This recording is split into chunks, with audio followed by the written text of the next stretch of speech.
Angel Elga, mantan istri Vicky Prasetyo menjadi sorotan pada Minggu 5 Maret 2023. Wanita yang resmi bercerai dengan Vicky Prasetyo pada 25 Oktober 2019 silam tersebut mendadak pamer potret mesra bersama seorang pria.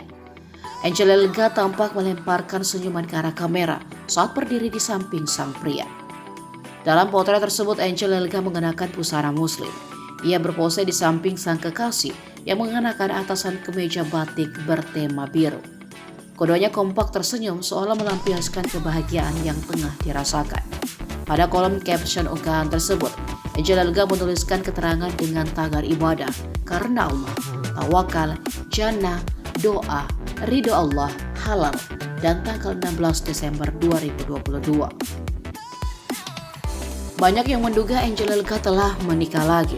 Mereka pun menuliskan komentar berisi doa untuk keluarga baru Angel Elga.